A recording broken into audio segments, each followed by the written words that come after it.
Hello दोस्त, welcome to my channel Jagdev classes. आज देखो, आप लोग को पता है कि हम साइंस का दीर्घोत्तरीय प्रश्न लेकर आ चुके हैं।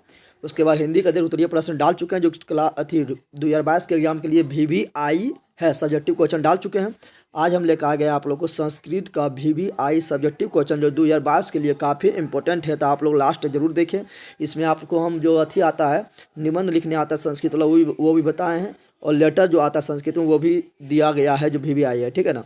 और आप लोग के लिए इतना मेहनत कर रहे हैं, तो आप लोग कम से कम स्कूल जाते हो पढ़ने, तो स्कूल जाते हो तो बताओ, जो अपना तुम्हारा साथी है, स्टूडेंट लोग है, उसको बताओ, मित्र है, मित्री है, दोस्त है, दोस्तों नहीं, उसको बताओ इस चैनल के बारे में कि वो भी पढ़ सके, ठीक है ना।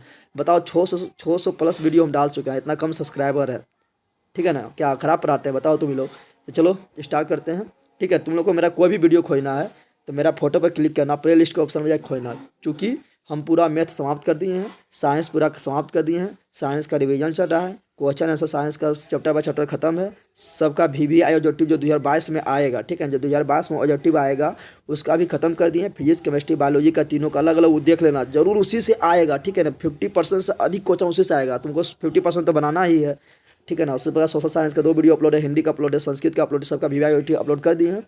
और सब्जेक्टिव पर चल रहा है, ठीक है ना।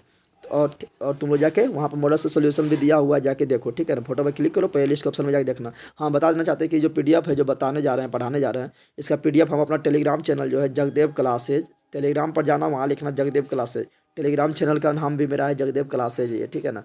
तो वहाँ पर जाके तुम लोग, वहाँ पर भी जाके तुम लोग क्या कर सकता है, इसको पीडीएफ प्राप्त कर सकता है। जो भी पीडीएफ डालना आता है वहीं पर हम डालते हैं, ठीक है ना।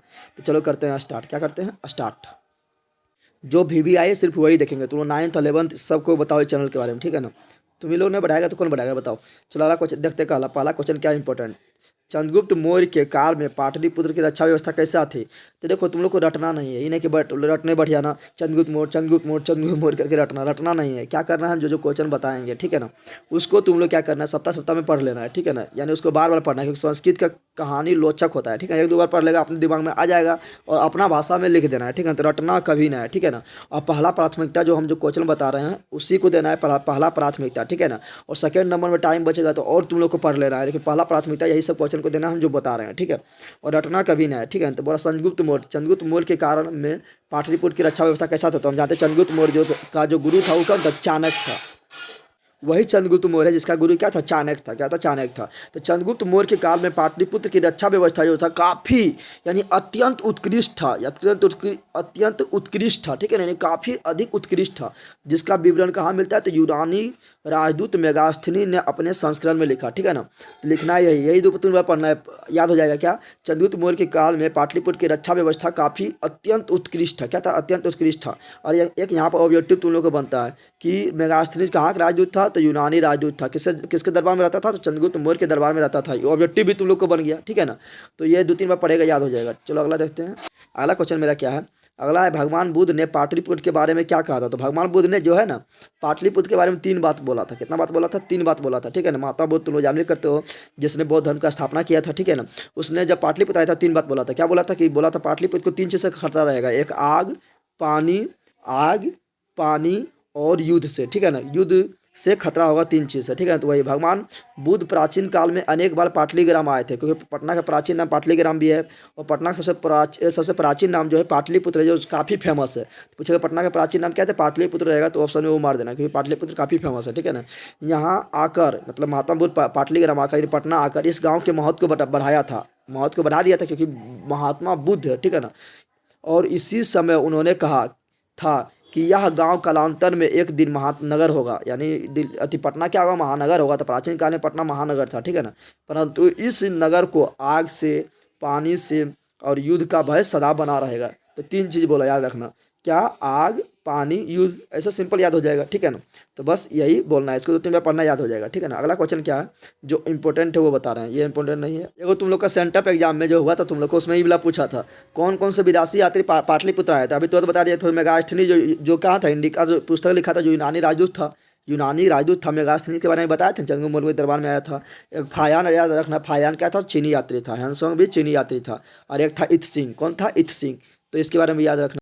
चलो अगला इंपॉर्टेंट क्वेश्चन है, वो क्या है, बोला आला साला के कर्मचारियों ने आलसियों की परीक्षा क्यों और कैसे ली। क्यों लिया, क्योंकि जान रहे तुम लोग जानते हो ये कहानी, तुम लोग सुना होगा, तुम लोग जानते हो कि आलसियों को क्या करता था। तो मिथिला के जो मंत्री था वीरेश्वर, वो आलसियों को फ्री में भोजन देता था, फ्री में उसको सेवा करता था, ठीक है ना। तो इस तरह देख के जो है ना, कितना लोग मूर्ख, मतलब कितना लोग जो है आलसी का वेशभूषा धारण कर लिया, धूर्त लोग, ठीक है ना।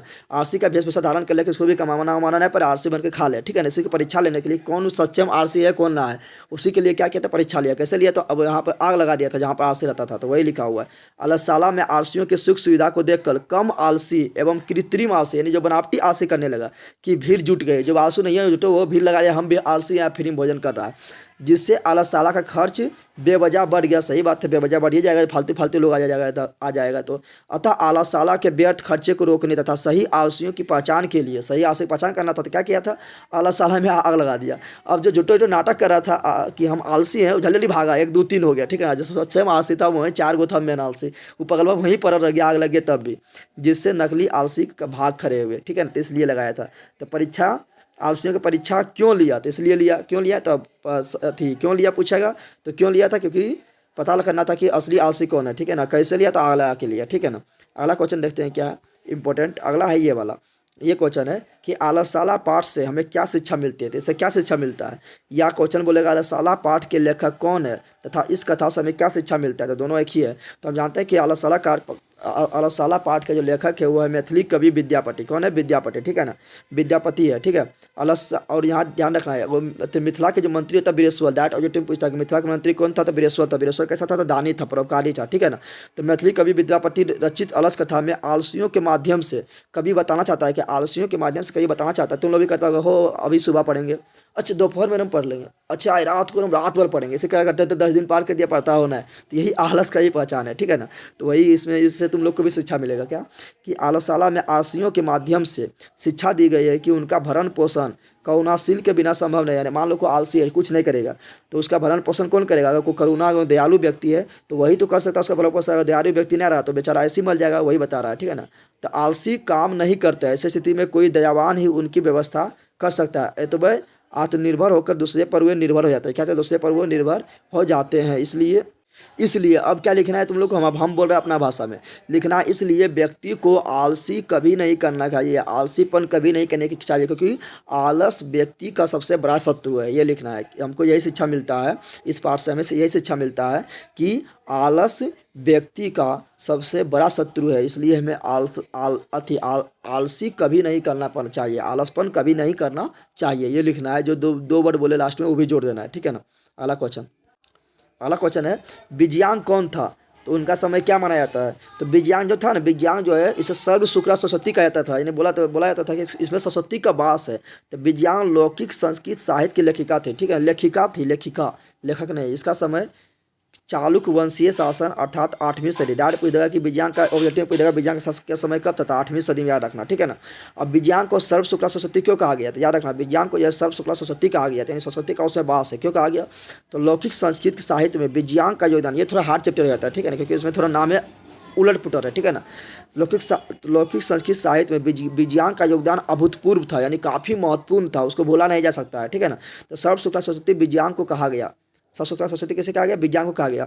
विज्ञान की असाधारण, असाधारण मतलब समझ रहा, साधारण नहीं, असाधारण यानी काफ़ी प्रतिभा था, असाधारण प्रतिभा था। इसे महात्मा गांधी का तो असाधारण था, ठीक है ना। तो असाधारण प्रकाश से प्रभावित होकर दंडी ने, याद रखना ऑब्जेक्टिव में पूछेगा कि विज्ञान को सर्व शुक्ला सरस्वती किसने कहा, तो दंडी ने कहा। किसने कहा, दंडी ने कहा। और किसे कहा, तो विज्ञान को कहा, याद रखना, ये ऑब्जेक्टिव में बनेगा। पद सर्व शुक्ला सरस्वती कहा। पदों की सौष्ठवता देखने लायक है। विज्ञान श्याम वर्ण की थी, परंतु उसकी कृतियाँ शुक्ल अर्थात ज्योतिर्मय था। विज्ञान अपनी रचना में लेखन कला के द्वारा अभाव बिखरती प्रतीत होती है। देखो तुम लोग को मस्त मात्र यहाँ तक लिख देना है, 2 नंबर के पूछेगा, उतना बड़ा नहीं लिखना है, इतना लिखना है। सर्व शुक्ला सरस्वती कहा जाता है, बस यहीं तक लिखना है, ठीक है ना।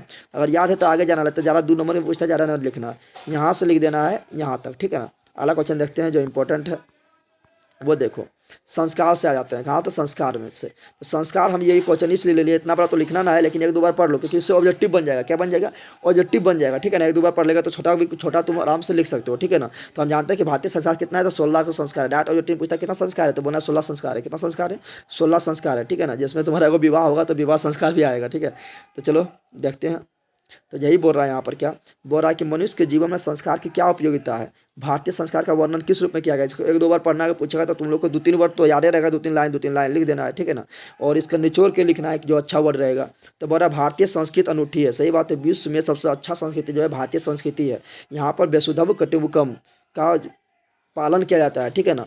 तो ये वसुधैव कुटुम्बकम यानी कोई जब कुटुम्ब आता है, कोई बाहरी जब हमारा यहाँ मेहमान बन के आता है तो उसका इज्जत होता है, चाहे कोई भी हो उसका इज्जत होता है, ठीक है ना। तो भारतीय संस्कृति क्या है, अनूठी है। जन्म के पूर्व संस्कार से लेकर, ये क्योंकि यहाँ जन्म से पहले संस्कार होना शुरू हो जाता है और मृत्यु के बाद अंत्योष्टि संस्कार होता है। यहाँ पहला जोटी बन गया, क्योंकि मृत्यु अंत्योष्टि संस्कार कब होता है, तो याद रखना मृत्यु के बाद होता है। पहला जोटी बन गया, अंत्योष्टि संस्कार कब होता है, तो मृत्यु के बाद होता है, ठीक है ना।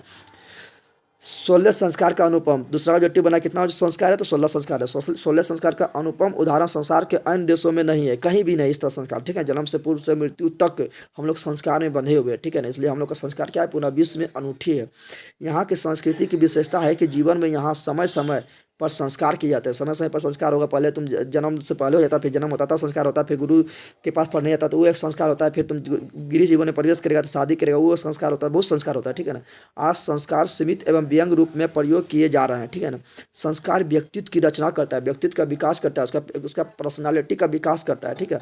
प्राचीन संस्कृति का ज्ञान संस्कार से ही उत्पन्न हुआ है। प्राचीन संस्कृति, हमारा प्राचीन संस्कृति कैसा था, किस प्रकार महान था, उसका जो है ज्ञान हमको संस्कार से ही हुआ है। संस्कार मानव में क्रमशः परिमार्जन, दोषों को दूर करने और गुणों के समावेश में योगदान करते हैं, ठीक है। जिसको एक दो बार पढ़ना है, रटना कभी नहीं, एक दो बार पढ़ना है, ठीक है ना, याद हो जाएगा। देखो ये इंपॉर्टेंट नहीं है लेकिन पर ऑब्जेक्टिव के दृष्टि से इंपॉर्टेंट है, इसलिए याद रखो, ठीक है ना। ऐसे तो इंपॉर्टेंट ना है 2 नंबर में। बोरा जन्म पूर्व वो मरणोपरांत कौन कौन है, दैट तुम लोग को ऑब्जेक्टिव पूछेगा। गर्भाधान कब होते थे, तो ये तो ऐसे ही पहचान जाएगा कि जन्म पूर्व होता है गर्भाधान, ये तो तुम लोग ऐसे ही पहचान जाएगा। लेकिन इसके बारे में पूछा गया, ये दोनों के बारे में पूछा गया कि पुंसवन संस्कार कब होता है, तो जन्म पूर्व होता है, ठीक है ना। सीमांतो नियन संस्कार कब होता है, जन्म पूर्व होता है। और अंत्योष्टि बता दिए कि अंत्योष्टि जो होता है क्रिया काम होता है, वो होता है मरणोपरांत, याद रखना। तो ऑब्जेक्टिव के लिए काफ़ी इंपॉर्टेंट। एक देख लेते हैं विवाह संस्कार। विवाह संस्कार इंपॉर्टेंट हो जाता है, ऐसे ऑब्जेक्टिव भी बनता है, इसलिए दोनों दृष्टि से पढ़ो तुम लोग, ठीक है ना। विवाह संस्कार का वर्णन करना है तो विवाह संस्कार में क्या क्या होता है तुम लोग तो एक दो बार पढ़ेगा, अपने याद हो जाएगा। विवाह के बारे में तुम लोग को बहुत नॉलेज होगा। चलो देखो क्या बोल रहा है, विवाह संस्कार से ही लोग गृह जीवन में प्रवेश करता। सही बात है, तुम्हारा विवाह होगा तो गृह जीवन में प्रवेश हो जाएगा तुम्हारा। फिर घर के अति लिस्ट छम जाएगा, आलू लाओ, सब्जी लाओ, चावल लाओ, सब जुगाड़ करने लगेगा, ठीक है ना। तो वही विवाह संस्कार से लोग गृह जीवन में प्रवेश करता है। विवाह को एक पवित्र संस्कार माना गया है। हम लोग के जो भारत में ये विवाह को सब एक पवित्र संस्कार माना गया है। बोलता है 7 जन्म का बंधन है।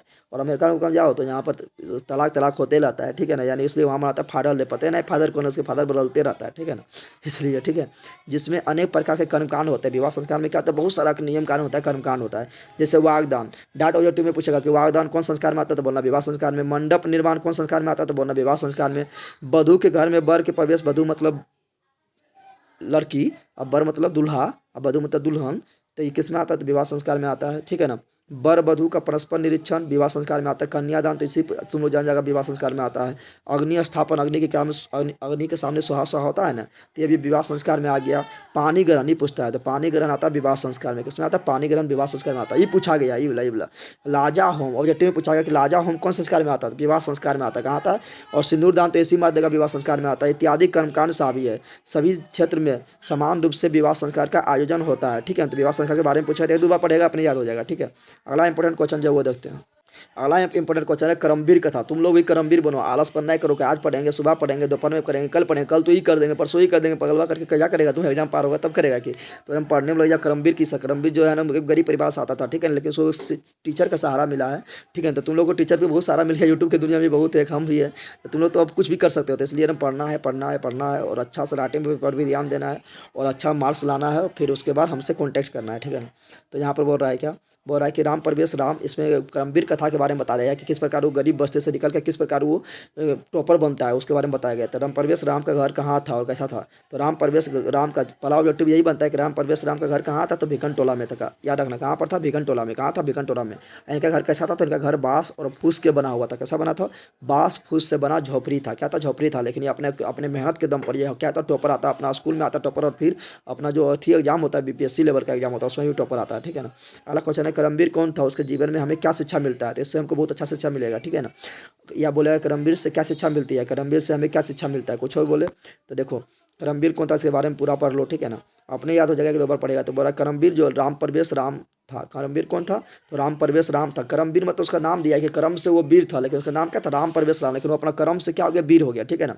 करमवीर करमवीर कर्मवीर शब्द से आभास होने लगता है कि निश्चय ही कोई ऐसा कर्मवीर है जो अपने निष्ठा, उद्यम उद्यम मतलब परिश्रम, सेवा भाव आदि के द्वारा उत्तम पद को प्राप्त किया होगा। सही बात है। प्रस्तुत पाठ से हमें एक ऐसे कर्मवीर की चर्चा है जो अभावग्रस्त जीवन, ये संपर्क बात है उसका, अभावग्रस्त एक गाँव में था, फुस्सी से उसका झोपड़ी वाला घर था, फुस्सी उसी से बना हुआ था, ठीक है ना। तो अभावग्रस्त जीवन यापन करते हुए भी स्नेहलित शिक्षक यानी एक टीचर मिला था जो उसको समझाया था, उससे बहुत स्नेह करता था, बताया था, उसको मार्गदर्शक बना था, ठीक है ना। तो स्नेहलित शिक्षक का सानिध्य पाकर विविध विविध बाधाओं से लड़ता हुआ, तो तुम लोग भी सब क्या हो? सब गरीब परिवार से हो, तो विविध अमीर रहता तो सीबीएसई बोर्ड से नहीं पढ़ता रे पगला। विविध बाधाओं से लड़ता हुआ एक दिन शीर्ष पद को प्राप्त कर लेता है, ठीक है ना। मनुष्य की जीवितता, निष्ठा, सच्चरित अति सच्चरित चरित्रता आदि गुण उसे निश्चय ही सफलता के सीढ़ियों पर अग्रसरित करता है, ठीक है ना। अतः हमें जीवितता, निष्ठा आदि का आधार बनकर सत्कर्म पर बना रहना चाहिए। यहाँ पर शब्द थोड़ा मतलब ज़्यादा मतलब कठोर कठोर शब्द यानी ज़रा हार्ड हार्ड शब्द का यूज किया गया है, लेकिन जरूरी नहीं कि उतना तुम लोग लिख सकता है।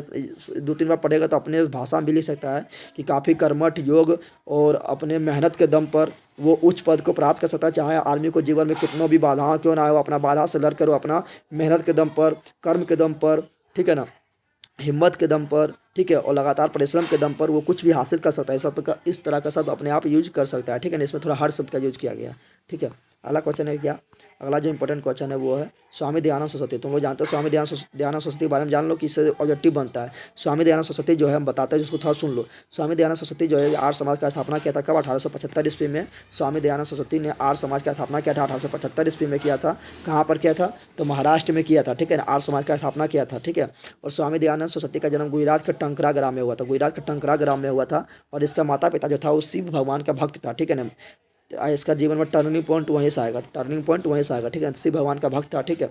और स्वामी दयानंद सरस्वती जो है इसका एक पुस्तक है जो काफ़ी फेमस है, जो है सत्यार्थ प्रकाश। क्या है? सत्यार्थ प्रकाश है। स्वामी दयानंद सरस्वती ने एक नारा दिया था, वेदों की ओर लौटो। क्या नारा दिया था? वेदों की ओर लौटो, स्वामी दयानंद सरस्वती ने नारा दिया था, ठीक है ना। लेकिन महाशिवरात्रि के दिन देखेगा जब ये चूहा शिव भगवान पर मूर्ति का प्रसाद खा रहा है तो बोलेगा जब भगवान अपना रक्षा खुद नहीं कर सकता है।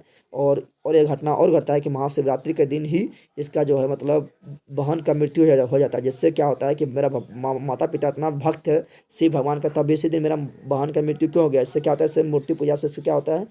मन उठ जाता है और मूर्ति पूजा से विरोध करने लगता है कि मूर्ति उर्ति में कुछ ना है, ठीक है ना। यही विरोध करने लगता है, ठीक है ना। तो वही यहाँ पर है। समाज के उन्नयन में स्वामी दयानंद के योगदान पर प्रकाश डालें, ठीक है ना। तो स्वामी दयानंद सरस्वती फिर समाज के उन्नयन में बहुत सारा काम किया था। जैसे मूर्ति विरोध किया था, छुआछूत का विरोध किया था। क्या था कि तुम कितनों भी मूर्ति को पूजा कर लो, छुआछूत करेगा कि हाँ ये ब्राह्मण है, ये नीच जाति का है, उच्च जाति का है, तो ये सब गलत है, ठीक है ना। तो वही विरोध किया था। तो स्वामी दयानंद ने समाज के उद्धार के लिए स्त्री शिक्षा पर बल दिया। पहले स्त्री को जल्दी शिक्षा नहीं दिया जाता था, अभी भी देख लो समाज में देखना, जितना लड़का पढ़ता उतना लड़की को नहीं पढ़ा दिया जाता है, इतना सरकार छूटे दे रहा है। तब भी तो स्त्री शिक्षा पर बल दिया और विधवा विवाह भी पर भी बल दिया कि विधवा को भी मतलब पुनः विवाह कर सकता है, ठीक है ना। जैसे आदमी क्या होता है, आदमी क्या होता है, पत्नी मरता तो विवाह कर सकता है। तो अब मान लो उसका पति मर गया तो वो विवाह नहीं कर सकता, तो कर सकता है, ठीक है। उस पर बल दिया था। हेतु समाज को प्रोत्साहित किया था, उनको बाल विवाह पर रोक लगाया। अभी भी देखो कितना बाल विवाह होता है, ठीक है ना। मैट्रिक होते होते कितना लोग को शादी हो जाता है, ठीक है। तो मैट्रिक होगा शादी हो जाएगा। तो बाल विवाह समाप्त करवाने, मूर्ति पूजा का विरोध किया था, ठीक है ना। छुआछूत समाप्त करने का प्रयत्न किया था। तो समाज में इतना सारा वो काम किया था स्वामी दयानंद सरस्वती ने किया था, ठीक है ना। अगला इंपॉर्टेंट क्वेश्चन जो है वो है कि स्वामी दयानंद को मूर्ति पूजा के प्रति अनास्था कैसे हुई? तो बता दी इनसे कहानी, तो बता ही दिए थे कि स्वामी दयानंद के माता पिता शिव के उपासक थे। महाशिवरात्रि के दिन शिव पार्वती की पूजा उनके परिवार की विशेष रूप से मनाई जाती थी, इसे बता चुके हैं। एक बार महाशिवरात्रि के दिन उन्होंने देखा कि एक चूहा भगवान शंकर की मूर्ति के ऊपर चढ़कर उन पर प्रसाद खा रहे हैं, तो इससे उन्हें विश्वास हो गया कि मूर्ति में भगवान नहीं होते हैं, ठीक है ना। और एक यहाँ पर और जोड़ देना कि इसी दिन उसकी प्यारी बहन की मृत्यु हो गया था, जिसके कारण उसका क्या हुआ कि भगवान पर से आस्था उठ गया था। इस प्रकार वे मूर्ति पूजा के विरोधी हो गए कि भगवान तो है लेकिन मूर्ति में नहीं है, ठीक है। मूर्ति पूजा से क्या होगा? विरोधी हो गया, ठीक है। अगला क्वेश्चन है क्या? स्वामी ये वाला देख लो, स्वामी दयानंद सरस्वती, इससे ज़्यादा ऑब्जेक्टिव बनेगा, ठीक है ना। तो हम ये पढ़ देते हैं। स्वामी दयानंद का जन्म, स्वामी दयानंद का जन्म कहाँ हुआ था? समाज सुधार के उन्होंने क्या क्या किया था? समाज सुधार के लिए बता दिए थे कि बाल विवाह पर रोक लगाया था, विधवा विवाह को अति प्रोत्साहित किया था, छुआछूत का विरोध किया था, मूर्ति पूजा का विरोध किया था, ठीक है। तो ये सब समाज के लिए वो किया था। तो ये तो अपने लिख सकता है, ठीक है ना। तो वही बोला स्वामी दयानंद सरस्वती का जन्म गुजरात में हुआ था, बता दिए। गुजरात में कहाँ हुआ, टंकरा ग्राम में हुआ था, और एक ब्राह्मण परिवार में हुआ था। 19वीं शताब्दी में अभिभूत समाज सुधारक में स्वामी दयानंद अति प्रसिद्ध था। यानी उस समय जो स्वामी दयानंद सरस्वती जो है समाज सुधार में बहुत बड़ा योगदान दिया था, इसलिए अति प्रसिद्ध था। उन्होंने रूढ़िग्रस्त समाज मतलब समझ रहा है, जो मूर्ति पूजा के सिर्फ कर रहा है, छुआछूत को मान रहा है, सिर्फ मोती फेर रहा है, नमः शिवाय नमः से कर रहा है, और वो क्या कर रहा है, छुआछूत का विरोध कर रहा है, छुआछूत पर विश्वास कर रहा है, वो सब क्या रूढ़िग्रस्त है। और विकृत धार्मिक व्यवस्था पर कठोर प्रहार करके आर्य समाज की स्थापना किया, जिसकी शाखाएं देश विदेश में सुधार के लिए भी प्रयत्नशील है। इसी का नहीं अभी कॉलेज चलता है, जो डीएवी कॉलेज जो होता है, इसी का नाम से चलता है, दयानंद एग्लो वेदी है। दयानंद मतलब क्या, दयानंद सरस्वती, इसी के नाम से चलता है, ठीक है ना। शिक्षा व्यवस्था में गुरुकुल पद्धति का पुनरुद्धार करते हुए आधुनिक शिक्षा के लिए डीएवी विद्यालय जैसे संस्थानों को स्थापना किया था, ठीक है ना। तो ये सब लिख सकता है, 2 बार पढ़ेगा। ऐसे तुम लोग यहाँ पर लिख देना कि कहाँ जन्म हुआ वो लिख दो, और समाज सुधार के लिए क्या किया था तो उसमें इस तरह लिख देना। समाज सुधार के लिए क्या किया तो लिखना है इस तरह लिख देना कि स्वामी दयानंद सरस्वती ने समाज सुधार के लिए बहुत सारे काम किया थे। जैसे मूर्ति पूजा का विरोध किया था, छुआछूत को विरोध किया था, बाल विवाह पर रोक लगाया था, विधवा विवाह पर जोर दिया था, ठीक है। इस तरह वो बहुत सारे काम किए, और आर्य समाज का भी स्थापना किए थे, और आधुनिक शिक्षा पर बल दिए थे। जिस तरह हम बोले थे उस तरह लिख देना, क्योंकि इसमें थोड़ा मतलब जटिलेशन वर्ड लिखा हुआ है, ठीक है। तो हम समझाने पर बल देते हैं, ठीक है ना। देखो एक तो ये व्याघ्र पथिक कथा, ये कथा तो तुम काफ़ी मज़ेदार कहानी है इसमें, ठीक है ना। इसमें क्या होता है पता है, वो होता है पथिक होता है, ब्राह्मण होता है, ठीक है ना। वो तो बाघ होता है, बूढ़ा बाघ होता है, ठीक है। वो सोचता है कि अब तुम छलांग वलांग मार के तो शिकार नहीं कर सकते हैं, तो उसके पास बाघ पास क्या होता है, सोना के कंगन होता है, ठीक है। तो देखता है पथिक जा रहा है, तो सोचता है कि इसको तो झपट के हम पकड़ नहीं पाएंगे, तो ऐसा इसका लोभी करते हैं, और लोभी में इसको फंसाते हैं, बोलेंगे आओ तुमको सोना कंगन देंगे, ठीक है ना। बहुत पाप किए थे जवानी में, तो मेरा सब खानदान नष्ट हो गया है, ठीक है ना। और हम भी अब हम चाहते हैं कि अपना पाप से क्या मुक्ति हो, तो हम तुमको सोना के कंगन देना दान देना चाहते हैं, ठीक है। तुम तालाब में जाओ, नहाओ, और कुछ उससे आओ मेरे पास, और हमको थोड़ा मतलब पाप से मुक्ति दे दो, हम तुमको सोना के कंगन देंगे। अभी पगलवा जो ब्राह्मण फंस जाता है उस चक्कर में, और जैसे तालाब में होता है तो पथिक क्या होगा, कीचड़वा में जाएगा फंस, और कीचड़वा में फंसेगा तो बाघ उसको क्या करेगा, खा जाएगा, ठीक है ना। तो यही इसकी कथा है, ठीक है ना। तो देखो वही लिखा हुआ है, व्याघ्र पथिक की कथा से क्या शिक्षा मिलता है, तो यही शिक्षा मिलता है कि उनको लोभ नहीं करना चाहिए, और हिंसक जीव पर विश्वास नहीं करना चाहिए, और लोभ कभी नहीं करना चाहिए, जितना है उतने संतुष्टि होना चाहिए, ठीक है ना। और व्याघ्र पथा कथी को संक्षिप्त शब्द में बोलेगा लिखने तो लिख देना है, ठीक है ना, या ये बोलेगा तो भी वही लिखना है। तो देखो यह कथा पहला ऑब्जेक्टिव यही बनता है कि यह कथा किसके द्वारा लिखा गया, तो नारायण पंडित के द्वारा लिखा गया है। दूसरा ऑब्जेक्टिव बनता है कि कहाँ से लिया गया, तो हितोपदेश से लिया गया। कहाँ से लिया गया, हितोपदेश। हितोपदेश के लेखक कौन है, तो नारायण पंडित है, ठीक है ना। नीति ग्रंथ के मिथिला भांड, दूसरा क्वेश्चन बनता है कि कहाँ से लिया गया, कौन भांड से लिया गया है, तो मित्र लाभ खंड से लिया गया है। बोलेगा कौन खंड से लिया गया है, तो मित्र लाभ खंड से लिया गया है, ठीक है ना। तो 3 ऑब्जेक्टिव बन गया। किसने लिखा, नारायण पंडित। हितोपदेश का लेखक कौन है, नारायण पंडित। कहाँ से लिया गया, तो मित्र लाभ खंड से लिया गया है। 3 ऑब्जेक्टिव बन गया है। इस कथा के एक पथिक बूढ़ा व्याघ्र द्वारा दिए गए प्रलोभन में पड़ जाते हैं, बता चुके हैं। अब देखो क्या बोल रहा है, बूढ़ा व्याघ्र हाथ में स्वर्ण कंगन लेकर पथिक को अपने ओर आकृष्ट करता है। बताइए कि कैसे से किए, पूरा कहानी तुमको समझा दी है। पथिक निर्धन होने के बावजूद व्याघ्र पर विश्वास नहीं करता, पहले विश्वास नहीं करता, जब लोभी ज़्यादा देगा तब विश्वास करेगा। तब व्याघ्र द्वारा सटीक तर्क दिए जाने पर, वही कि हम अब मतलब ज़्यादा जवानी बहुत पाप किए थे, मेरा पूरा खानदान नष्ट हो गया, हम चाहते हैं पाप से मुक्ति मिले, तो वही सटीक तर्क दिया। क्या दिया, तर्क दिया। पथिक संतुष्ट होकर कंगन लेना उचित समझता है। स्नान कर कंगन ग्रहण करने की बात स्वीकार कर पथिक महाकीचड़ में गिर जाता है, फंस गया, और बूढ़े बाघ द्वारा मारा जाता है। इस कथा से संदेश और शिक्षा यही मिलता है कि नरभक्षी प्राणी, यानी जो मारने वाला प्राणी है, जो हिंसक जीव है, पर कभी विश्वास नहीं करना चाहिए, और अपने किसी भी समस्या का समाधान ऐसे व्यक्तियों द्वारा नजर आए तब भी उसके लोभ में नहीं फंसना चाहिए। यही हमको कथा मिलता है, इससे मतलब शिक्षा मिलता है, ठीक है ना। अगला है इम्पोर्टेंट जो है वो है कि विश्व अशांति का क्या कारण है, 3 वाक्य में उत्तर दें, ठीक है ना। तो विश्व अशांति का पहला मेन कारण क्या है, तो सबके मतलब जलन के भावना। तुम अपना देखो पड़ोसी में तुम थोड़ा कुछ काम करेगा तो पड़ोसी जलेगा, ठीक है ना। तो ये सब जलन के भावना ही क्या है, अशांति के कारण है। अपना से कोई संतोष नहीं है, दूसरा के दुख देख के सब खुश होता है, ठीक है ना। कि वो किसी के पास कितनों भी संपत्ति आ जाए, अपना संपत्ति से कभी खुश ना होगा जब तक वो दूसरा के दुख नहीं देख लेगा, ठीक है ना। वही अशांति कारण है। तो अशांति कारण बोल रहा है, तो बोल रहा है कि अशांति का मूल कारण क्या है, तो वास्तव में अशांति के 2 मूल कारण है।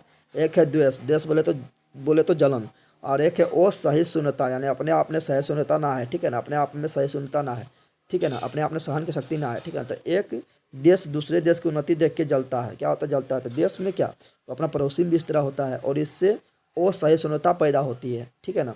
ये दोनों दोष आपसी बैर और अशांति का मूल कारण है, ठीक है ना। तो यही मेन कारण है, एक एक द्वेष और एक असहिष्णुता, ठीक है ना।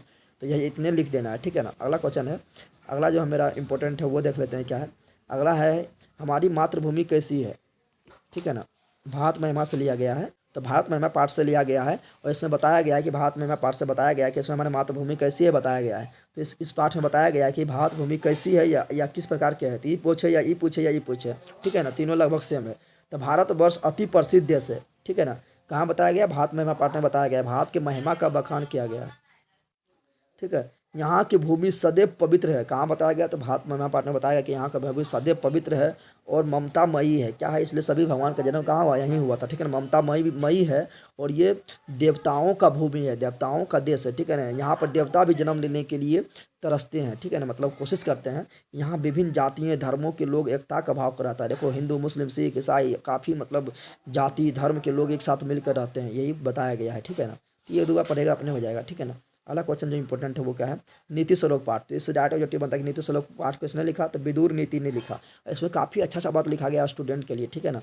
स्टूडेंट के लिए काफ़ी अच्छा अच्छा बात लिखा गया, मोटिवेशनल बात लिखा गया कि नर के द्वार क्या है, तो काम करो तो लोभ जो है नर का द्वार है। पंडित किससे कहा गया, तो ये ना समझना कि पंडित मैंने ब्राह्मण परिवार में जन्म लिया तो हम पंडित कहलाएंगे। तो इसमें बताया पंडित वो नहीं है जो ज्ञान से जो ज्ञान है, ज्ञानी व्यक्ति है, वो पंडित कहलाता है। यहाँ पर ये बताया गया है, ठीक है ना। मूर्ख कौन होता है ये बताया गया है, तो अच्छा अच्छा बात इसमें बताया गया है, ठीक है।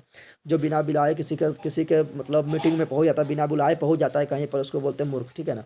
पंडित किससे कहा गया, पठित पाठ के आधार पर स्पष्ट करें, ठीक है ना। या नीति श्लोक पाठ के आधार पर पंडित कौन से गुण होते हैं, या नीति श्लोक पाठ के आधार पर निश्चित ही पंडित कौन कहलाते हैं ये बताना है। तो महात्मा विदुर लिखा, पहला जो टिप क्या बना, तो महात्मा विदुर ने पंडित की व्याख्या बड़े ही रोचक ढंग से की है। उसने कहा, जिसके कार्य में शीत हो, ठंडा हो यानी गर्म नहीं हो, ठीक है ना, उष्ण, भय, प्रेम, समृद्धि अथवा असमृद्धि बाधा नहीं पहुंचा, यानी यानी वो व्यक्ति पंडित है, ठीक है ना। जो उसके उसके वहाँ किसनो भी बाधा, तो वो व्यक्ति पंडित कहलाएगा। जिसके कार्य में यानी उसका कार्य में कोई भी बाधा ना पहुंचे, कितनों भी बाधा क्यों ना आ जाए, उसको मतलब हिला भी नहीं सकता है। चाहे शीत हो या उष्ण हो या भय हो या प्रेम हो या समृद्धि अथवा समृद्धि, सबसे मतलब वो काफ़ी ऊंचा उठ गया है, ठीक है ना, बाधा नहीं पहुंचा सकता है। वो व्यक्ति क्या कहलाता है, तो वो व्यक्ति कहलाता है पंडित कहलाता है। देखो, पहुंचाते हैं वही व्यक्ति पंडित है। सभी तत्व को जानने वाला यानी सभी को जानने वाला, क्या गलत है क्या सही है, ठीक है ना। कर्म को योग यानी कर्म पर विश्वास करने वाला, ठीक है ना, कर्म को योग की तरह जानने वाला। मनुष्य मनुष्य धर्म निभाने वाला यानी मनुष्य का क्या धर्म है, मनुष्य का क्या धर्म है, ठीक है ना। सभी को सम्मान करना, ठीक है ना, चाहे ऊंच हो नीच हो, उससे कोई भेदभाव नहीं करना, ठीक है ना। तो मनुष्य धर्म निभाने वाला ही पंडित है, क्या है, पंडित है। अगला इंपॉर्टेंट क्वेश्चन जो है वो है नीति श्लोक पाठ। नीति श्लोक पाठ के आधार पर मूर्ख कौन है बताना है, नीति श्लोक पाठ पर मूर्ख कौन है, ठीक है ना। तो इसके आधार पर या नीति श्लोक पाठ के आधार पर मूर्ख का लक्षण क्या है, तो बता चुके हैं। नीति श्लोक पाठ में महात्मा विदुर ने मूर्ख मनुष्य के 3 लक्षण बताए हैं। ऐसा व्यक्ति जो बिना बुलाए आते हैं, यानी बिना बुलाए कहीं मत जाओ, ठीक है ना, तुम्हारा इज्जत नहीं होगा। बिना पूछे ही अधिक बोलता है, बिना तुमको पूछो ना किया बटर बटर फटर फटर कर रहा है, तो ये भी गलत है, ठीक है ना।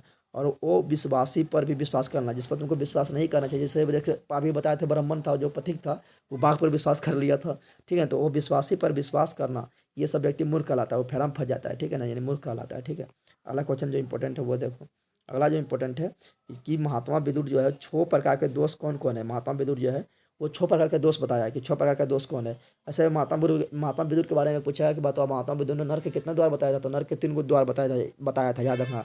काम क्रोध लोभ, काम क्रोध लोभ यानी नर के 3 द्वार बताया था, ठीक है ना। तो ये क्वेश्चन पूछे कि कितना दोष है, 6 प्रकार के दोष महात्मा विदुर बताया था। नर के 3 गो, यहाँ पर 6 प्रकार के दोष बताया था मनुष्य में, ठीक है ना। पठित पाठ के आधार पर वर्णन करना है, या अपना विकास चाहने वाले को किन किन दोष को त्याग देना चाहिए। जो अपना विकास चाहता है कि हम काफ़ी आगे बढ़ें, ठीक है ना, तो उसको क्या क्या दोष त्याग देना चाहिए, ठीक है ना। तो इसमें बताया गया है, तो बताया गया है कि मनुष्य के 6 प्रकार के दोष। निद्रा यानी तुम लोग का स्टूडेंट को तो बहुत नींद आता है, कभी कभी हमको ही बहुत नींद आता है, ठीक है, तो निद्रा को त्यागो, ठीक है ना। और पढ़ने पर ध्यान दो कि तुम्हारा एग्जाम नहीं दिखे। तंद्रा, निद्रा, तंद्रा, ठीक है ना। भय, क्रोध यानी तुमको डरना भी ना है, परीक्षा में ये हो जाएगा वो हो जाएगा, ज़्यादा मतलब टेंशन मत लेना है, ठीक है ना। अपना कर्म पर विश्वास करो कि हम पढ़ रहे हैं तो अच्छा जरूर करेंगे, ठीक है ना। और कॉन्फिडेंस रखो, कॉन्फिडेंस। और क्रोध मत करो, ठीक है ना, किसी पर मतलब जल्दी जल्दी क्रोध ना हो जाओ, ठीक है ना। आलस नहीं करना, ठीक है। तथा दीर्घ स्वतंत्रता ईश्वर प्राप्ति में बाधक बनने वाले होते हैं। तो छोक हो गया, निद्रा हो गया, तंद्रा हो गया, भय हो गया, क्रोध हो गया, आलस हो गया, और एगो दीर्घ स्वतंत्रता। ये 6 दोष बताया था, कितना बताया था, 6 दोष। इसको त्याग देने से व्यक्ति जो है महान बन जाता है, ठीक है ना, और अपना लक्ष्य को प्राप्त कर लेता है। जो पुरुष ऐश्वर्य चाहते हैं, यानी अपना ऐश्वर्य चाहते हैं कि मेरा स्वैर हो, मेरा विकास हो, ठीक है ना, मेरा गुणगान हो, उन्हें इन दोषों को त्याग देना चाहिए। अन्यथा केवल चाहने से ऐश्वर्य प्राप्त नहीं होता है। खाली चाहने से तुमको कुछ नहीं होगा कि ओह काश हम ये होते हैं, काश हम वो होते हैं, चाहने से कुछ नहीं होगा। उसके लिए तुमको काम करना पड़ेगा, ठीक है ना। अगला इंपॉर्टेंट क्वेश्चन है, अगला इंपॉर्टेंट क्वेश्चन है, चित्रकूट की गंगा का शोभा का वर्णन। ये मंदाकिनी वर्णम से लिया गया, ठीक है ना, मंदाकिनी वर्णम से।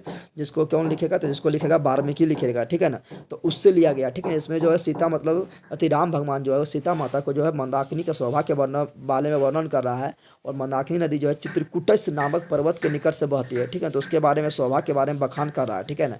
तो उसी के बारे में बोल रहा है कि मंदाकिनी का शोभा का वर्णन किस रूप में किया गया है, या मंदाकिनी का वर्णन अपने शब्दों में करें, या मंदाकिनी वर्णन पाठ के 5 वाक्य में परिचय दें। तो वही होगा, वर्णन करेंगे तो वही क्या परिचय है। तो पढ़ लो, इससे ऑब्जेक्टिव भी बनता है, ठीक है ना। देखो वाल्मीकि रामायण के अयोध्या कांड, डायरेक्ट बोलेगा कहाँ कौन कांड से लिया गया, तो अयोध्या कांड की सर्ग संख्या 95 से संकलित इस पाठ में चित्रकूट, डायरेक्ट ऑब्जेक्टिव बनेगा कि बता मंदाकिनी नदी जो कौन पर्वत के निकट बहता है, तो चित्रकूट के निकट बहता है, चित्रकूट पर्वत के निकट। तो चित्रकूट के निकट बहने वाली मंदाकिनी नामक छोटी नदी का वर्णन है इस पाठ में आदि कवि वाल्मीकि। डायरेक्ट क्वेश्चन बनेगा ऑब्जेक्टिव कि बताओ मंदाकिनी वर्णम नामक का अथी जो कहानी है किसने लिखा था, बोलना है आदि कवि वाल्मीकि लिखा था। रामायण में यही लिखा था कि काव्य शैली तथा वर्ण क्षमता अभिव्यक्त हुई थी। इतना बड़ा नहीं लिखना है, एक दो बार पढ़ना है, जो पूछेगा उतना आंसर देना है, ठीक है ना, क्योंकि 2 नंबर का पूछेगा, 4 नंबर पूछेगा तो ज़्यादा बराम देना है आंसर। वनवास काल में राम जब सीता और लक्ष्मण के साथ चित्रकूट जाते हैं तब मंदाकिनी के प्राकृतिक सुषमा से प्रभावित हो जाता है, उसका प्राकृतिक सौंदर्य देख कर प्रभावित हो जाता है, मन मुग्ध हो जाता है। वे सीता से कहते हैं कि यदि यह नदी प्राकृतिक उपादानों से समृद्ध चित्त को आकर्षित कर रही है, रंग बिरंगी छटा वाली यह हंसों द्वारा सुशोभित है, ऋषिगण इसके निर्मल जल में स्नान करते हैं। याद रखना, डायरेक्ट पूछेगा कि मंदाकिनी वर्णन के अनुसार मंदाकिनी नदी में कौन स्नान करते हैं, तो ऑप्शन में दे देगा राम सीता लक्ष्मण और ऋषिगण। तो सोचेगा राम ने सीता ने किया होगा, क्योंकि राम सीता का वर्णन कर रहा है, तो नहीं, ऋषिगण। क्या रखना, ऋषिगण इसमें स्नान करता है, ठीक है ना।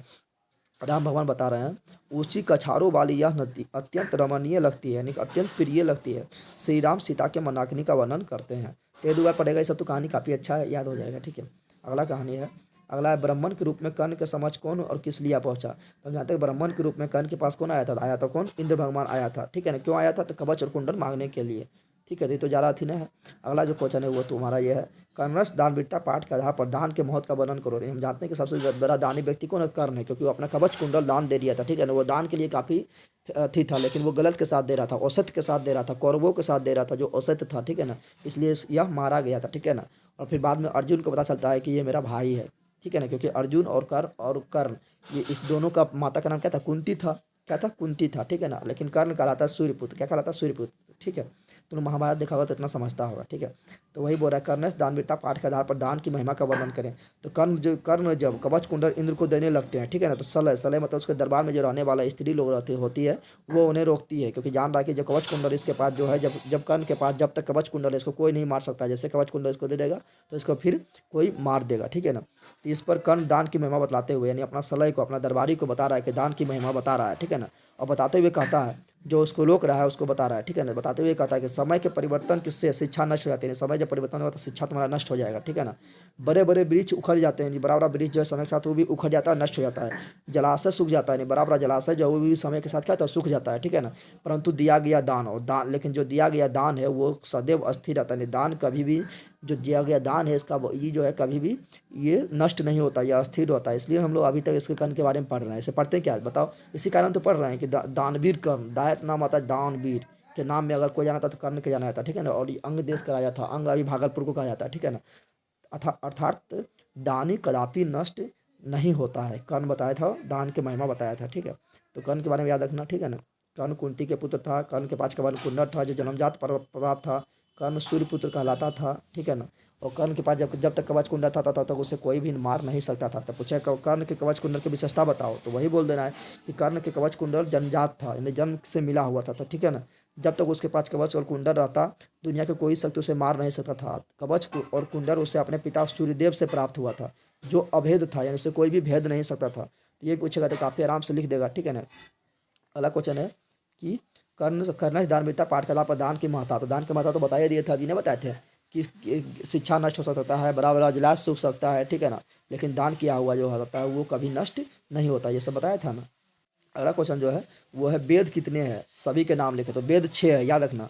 इसका ट्रिक याद रखना, ब्या जियो नी सो किच, ब्या जियो नी सी कच, ठीक है ना।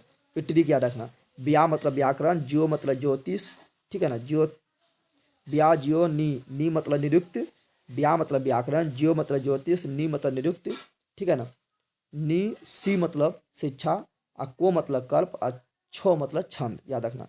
तो क्या बोले, ब्या जियो नी सी कछ। ब्या मतलब व्याकरण, जियो मतलब ज्योतिष, नी मतलब निरुक्त, और सी मतलब शिक्षा, को मतलब कल्प, और छो मतलब छंद। ये 6 गो है। तो वेदांग कितना है, 6 है। वेद है 4 गो, लेकिन वेदांग यानी वेद का अंग कितना है, 6 है, याद रखना। तो क्या बोले थे, व्याकरण, ब्या, ज्यो से ज्योतिष, नी से निरुक्त, सी से शिक्षा, आ कल्प, कच अथी कच्छ, तो कस को से कल्प, अछो से छंद, यह याद रखना, ठीक है ना। लेकिन वेद कितना है, 4 गो है। वेद कितना है, 4 गो है, ठीक है ना। कुल की रक्षा कौन करता है, ज़्यादा पूछता है ओजटी में पूछता है तो सदाचार करता है, नहीं तुम्हारा सदाचार, तुम्हारा विचार जो है यही करेगा कुल की रक्षा, तुम्हारा पास क्या अनुशासन है कि नहीं, ठीक है ना। इसी से क्वेश्चन बताओ, ऑब्जेक्टिव बनता है, बता देना चाहते हैं। पूछेगा सांख्य दर्शन का प्रवर्तक कौन है, तो सांख्य दर्शन का प्रवर्तक है महर्षि कपिल, याद रखना। ऑब्जेक्टिव बनता है, सांख्य दर्शन का प्रवर्तक महर्षि कपिल। योग दर्शन के प्रवर्तक महर्षि पतंजलि, योग दर्शन का महर्षि पतंजलि। और पूछता है न्याय दर्शन का, तो न्याय दर्शन का महर्षि गौतम, न्याय दर्शन का गौतम, न्याय दर्शन का गौतम। और व्याकरण का पाणिनि, व्याकरण का पाणिनि, 4 गो याद रखना है। इसको ऑब्जेक्टिव आना फिक्स है। पूछेगा सांख्य कपिल, सांख्य कपिल, योग पतंजलि, योग पतंजलि, न्याय गौतम, न्याय गौतम, ठीक है ना। और व्याकरण पाणिनि, याद रखना, ठीक है। एक ये देख लो, छूट गया था, ये लिया गया चंद्रगुप्त मौर्य से ही लिया गया है, और उसमें जो पाटलिपुत्र का वैभव का वर्णन किया गया उसी से लिया गया है कि सिख संप्रदाय के लोग पटना नगर क्यों महत्वपूर्ण है। तो हम जानते हैं कि सिख धर्म के जो 10वें गुरु था, गुरु गोविंद सिंह था, उसका जन्म कहाँ हुआ था, पटना साहिब में हुआ था, इसलिए सिख धर्म के लिए काफ़ी इंपॉर्टेंट हो जाता है, ठीक है ना। तो वही लिखा हुआ, पटना का गुरुद्वार किसके लिए और क्यों प्रसिद्ध है, 3 वाक्य में उत्तर दें। तो सिख संप्रदाय के लोग के लिए प्राचीन पटना नगर पूजनीय स्थल है। क्यों पूजनीय स्थल, तो बता चुके हैं, क्योंकि यहाँ उनके 10वें गुरु गुरु गोविंद सिंह का जन्म स्थल है, ठीक है ना। यह स्थान गुरुद्वारा के नाम से आने आता है, इसलिए क्या है, फेमस है, ठीक है ना। चलो, तो एक आता तुम लोग को आता है निबंध लिखने, यानी 7 लाइन में आता है, 7 वाक्य में आता है लिखने, और 7 नंबर का आता है, ठीक है ना। और कहेगा 7 वाक्य में आ जाएगा हिमालय पर लिखने आ जाएगा, या तुम्हारा आ जाएगा गंगा पर लिखने आ जाएगा, या तुम्हारा आ जाएगा होली पर लिखने आ जाएगा। तो 2-3 गो बता देते हो, उसमें तुम लोग को 2-3 गो बार बार पढ़ना याद हो जाएगा, ठीक है ना, और लिखने की कोशिश करना याद हो जाएगा। तो एक हिमालय कर लेना, ठीक है। और ये सब मतलब देना थी में, मान लो इसको सजेशन है, एक होली कर लेना, तुम लोग होली कर लेना, क्योंकि होली उस समय नज़दीक होता है, ठीक है। और एक तुम्हारा गंगा नदी कर लेना, गंगा नदी तुम लोग को ईजी पड़ेगा, देखो गंगा नदी तुम लोग को ईजी पड़ेगा, ठीक है ना। तो सब करना जरूरी नहीं कि गंगा 2-3 को कर लेना, उसमें तो 1-2 को अबे करेगा, ठीक है ना। तो ये 3 तुम लोग कर लेना। और एक तो पत्र लिखने आता है, तो पत्र लिखने में ये वाला है, ठीक है ना। परीक्षा फल का वर्णन करते हुए अपने पिता के पास एक पत्र लिखे, ठीक है। तो पिता के पास पत्र लिखना है, और यहीं बोल देगा माता के पास पत्र लिखो, तो जहाँ जहाँ पिता नजर आ रहा है वहाँ पर माता कर देना है, ठीक है ना। जहाँ पितर है वहाँ मातर कर देना है, ठीक है ना। तो समझ आ गया तुम लोग को, तो पिता पर बोले या माता पर बोले, दोनों लिख सकता है, ठीक है ना। तो एगो ये सब ही कर लेना, ये सब सजेशन है, ठीक है ना। एगो तुम्हारा आएगा कि नामांकन पंजी में आपके पिताजी का नाम गलत अंकित है ना, ये नहीं है इम्पोर्टेंट, ये वाला है। बीमार रहने के कारण अवकाश के लिए प्रधानाध्यापक के पास पत्र लिखना हो, यानी प्रधानाध्यापक के पास अपना छुट्टी लेने के लिए पत्र लिखना है। तो एक ठो ये वाला कर लेना, या फिर सजेशन में एक ठो ये कर लेना इंपॉर्टेंट। तो तुम लोग 2-3 को कर लेना, ठीक है, क्योंकि संस्कृत में जो है सिलेबस हिस्सा बहुत कम है, ठीक है, और इसमें नंबर अच्छा उठता है, ठीक है ना। काफ़ी कम, तो 1 महीना भी तुम अच्छा पढ़ लिया है, जिसमें 70-80% नंबर आराम से प्राप्त कर सकते हो, ठीक है। तो ये ज़्यादा इंपॉर्टेंट अथी है, और इसमें ज़्यादा हिंदी पूछता है लिखने में, संस्कृत है लेकिन ज़्यादा हिंदी पूछता है, तो आराम से लिख सकता है, वही कर लेना। शुल्क माफ़ करने के लिए प्रधानाध्यापक के पास एक आवेदन पत्र लिखिए, ठीक है, तो ये कर लेना, ठीक है। तो यही रहा तुम्हारा, बताओ कैसा लगा है। अरे पगला, अभी तक तो तुम लोग लाइक कर दो, शेयर कर दो, अपना दोस्त उस जाता है उसको तो सबको बताओ चैनल के बारे में, चाहे 9 हो या 10 हो या 11 हो, सबको बताओ चैनल के बारे में, ठीक है ना। और शेयर करो अपने दोस्तों में, फेसबुक ग्रुप में हो गया है, ठीक है ना, या व्हाट्सअप ग्रुप में हो गया है, इस सब को सेंड करो, बताओ सब दोस्तों को चैनल के बारे में, ठीक है ना। क्योंकि तुम लोग को इतना मेहनत कर रहे हैं कि अभी मेरा एग्जाम है दिसंबर में दरोगा का, लेकिन फिर भी तुम लोग के लिए इतना मेहनत कर रहे हैं, ठीक है ना। तो मिलते हैं नेक्स्ट वीडियो में, तुम लोग देख लेना, अपना लाइक शेयर सब्सक्राइब कर लेना। मिलते हैं नेक्स्ट वीडियो में। जय हिंद, जय भारत, जय बिहार, थैंक्स।